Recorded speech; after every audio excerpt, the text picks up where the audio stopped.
Welcome to my YouTube channel Vikas Sir Accountancy Amritsar. Today I am going to discuss with you the topic issue of debentures. बेटा ये second part की book का topic है.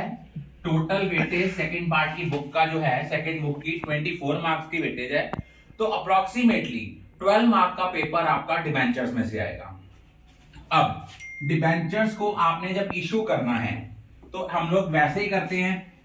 Bank account debit to debenture application account. फिर अगली entry होती है debenture application account debit to dash % debenture. उसके बाद हम डिबेंचर की अलॉटमेंट मनी जो है वो ड्यू करते हैं. एंट्री आती है debenture allotment account debit to dash % debenture. अगर हम लोग डिबेंचर इशू कर रहे हैं डिस्काउंट पे तो discount on issue of debentures को क्या करते हैं, डेबिट करते हैं. और अगर हम प्रीमियम पे कर रहे हैं तो टू सिक्योरिटी प्रीमियम को क्रेडिट करते हैं.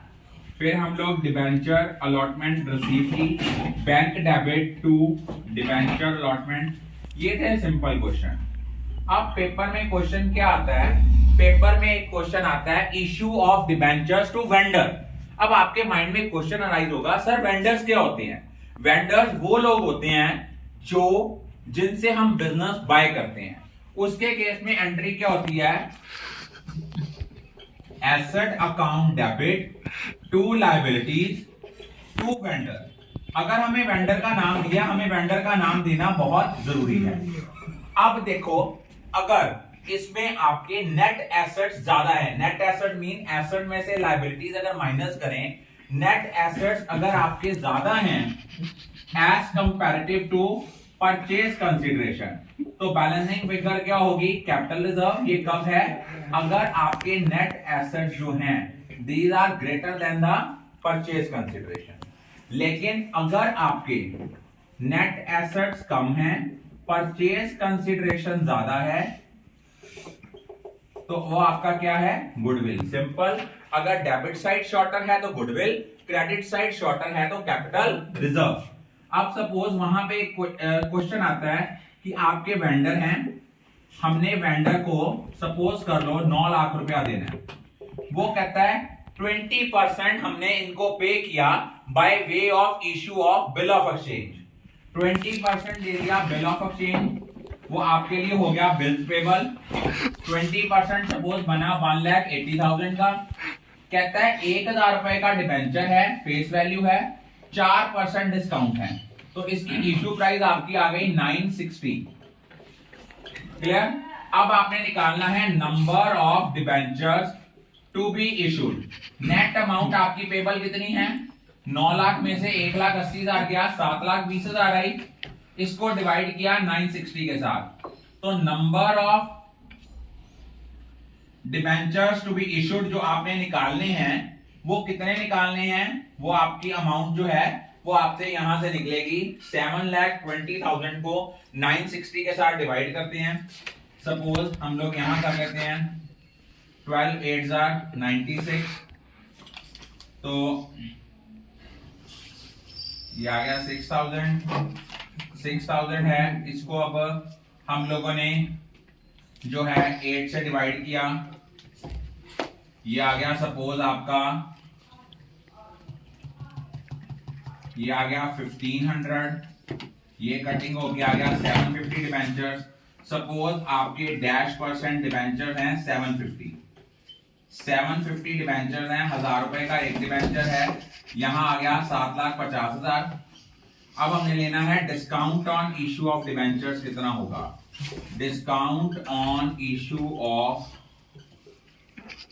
डिबेंचर्स, तो discount on issue of debentures देखो ये कितना बना, 1,80,000 प्लस 7.5 लाख. ये आपका अप्रोक्सीमेटली आ गया 9,30,000 रुपया. 30,000 रुपया डेबिट साइड शॉर्टर आ रही है, ये आपका डिस्काउंट हो गया. वैसे भी देखा जाए तो 750 को 40 से मल्टीप्लाई करोगे तो ये आपका 30,000 आएगा. ये है issue of debentures other than cash. ऐसा क्वेश्चन पेपर में 3 to 4 मार्क्स में जरूर आता है. अब एक क्वेश्चन आता है issue of debenture as a collateral security. Collateral security का मतलब क्या होता है? कोलेटरल सिक्योरिटी का मतलब होता है जब हम as a secondary security debenture issue करते हैं उसको हम लोग बोलते हैं कोलेटरल सिक्योरिटी। अब इसके दो मेथड्स होते हैं। Number 1 case when no journal entry is passed. इस केस में क्या करना है? सपोज आपने स्टेट बैंक से लोन लिया, आपने सिंपल यहां लिखना है extract of balance sheet of as at, यहां पे आपका हेडिंग है long term borrowings. Long term borrowings के अंडर आपने लिखा, सपोज आपका था लोन फ्रॉम एसबीआई, आपका लोन फ्रॉम एसबीआई था 20 लाख। उसके बाद आपने इसको इधर 20 लाख लिखा, फिर आपने नोट्स टू अकाउंट्स बनाया।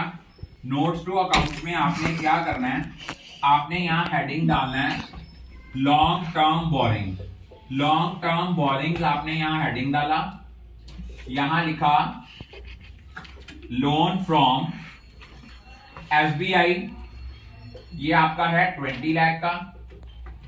नीचे लिख देना है secured by way of issue of debentures as collateral security, कि हम लोगों ने डिबेंचर इशू किए हैं एज अ कोलेटरल सिक्योरिटी। तो अल्टीमेट इसका कोई नेट इफेक्ट नहीं आया।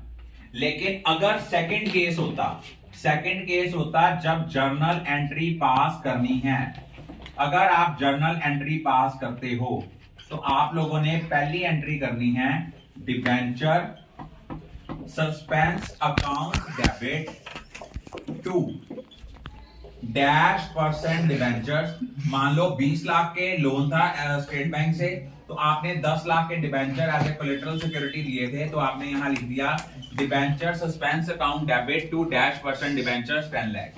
ये आपका बैलेंस शीट जो है extract of balance sheet same रहेगा।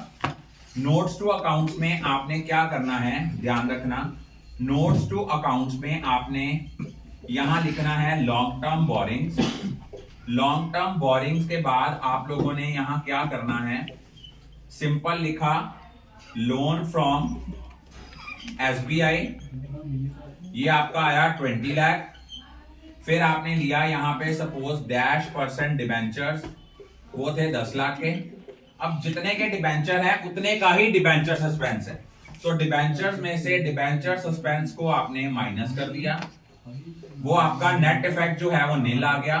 10 लाख में से 10 लाख चला गया, ये आपका नील आ गया, और 20 लाख रुपीस आपके आउटर कॉलम में शो हो गए। ये वो केस है अगर आपने जर्नल एंट्री पास करनी है।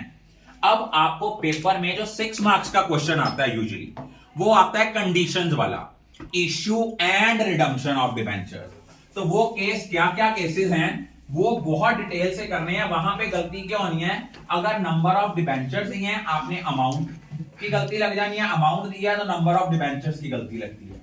अब देखो, पहला है issue at par, redeem at par. 100 की चीज 100 में वापस कर दी। तो पहली एंट्री आपने करनी है bank account debit to debenture, आपने पूरा लिखना है, मैंने स्पेस शॉर्ट के कारण शॉर्ट फॉर्म लिख रहा हूं, डिबेंचर एप्लीकेशन एंड अलॉटमेंट। अगली एंट्री है debenture application and allotment account debit to %% debentures. और अगर आपका सेकंड केस है issue at premium, redeem at par. Issue premium पे किए हैं, रिडीम आपने पार पे किए हैं। मान लो 100 रुपए का डिबेंचर है, 110 पे इशू किया है, तो आपने एंट्री करनी है bank account debit 110 to debenture application and allotment account debit 110। अगली एंट्री आपने करनी है debenture application and allotment account debit 110 to %% debenture जो होगा वो आपका 100 है, और जितना आपने फेस वैल्यू से ओवर एंड एक्सेस चार्ज किया है वो आपका सिक्योरिटी प्रीमियम में क्या होगा, क्रेडिट होगा। थर्ड केस आपका है issue at discount, redeem at premium, कि इशू डिस्काउंट पे कर रहे हैं, रिडीम सॉरी एट पार। तो सपोज 100 रुपए की चीज है, 10% डिस्काउंट पे 90 पे इशू कर रहे हैं, तो पहली एंट्री आएगी bank account debit to debenture application and allotment account, ये आया 90। फिर एंट्री आई debenture application and allotment account debit 90 to -% debentures, ये आ गया 100 रुपया। और डिस्काउंट जो होगा, discount on issue of debentures जो होगा, ये 10 रुपए के साथ डेबिट हो जाएगा।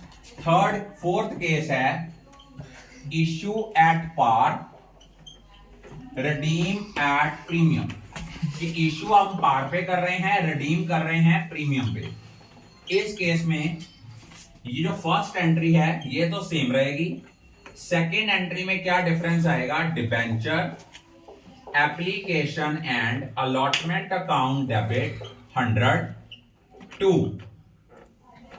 -% डिबेंचर 100 रुपया, और जितनी अमाउंट के साथ आपका premium on redemption of debentures credit होगा, सेम अमाउंट के साथ हमें loss on issue of debenture को क्या करना पड़ेगा, डेबिट करना पड़ेगा। ध्यान रखना, जितनी अमाउंट के साथ premium on redemption of debentures credit होगा, सेम अमाउंट के साथ हमें loss on issue of debentures क्या करना पड़ेगा, डेबिट करना पड़ेगा। सेकेंड केस है issue at premium redeem at premium.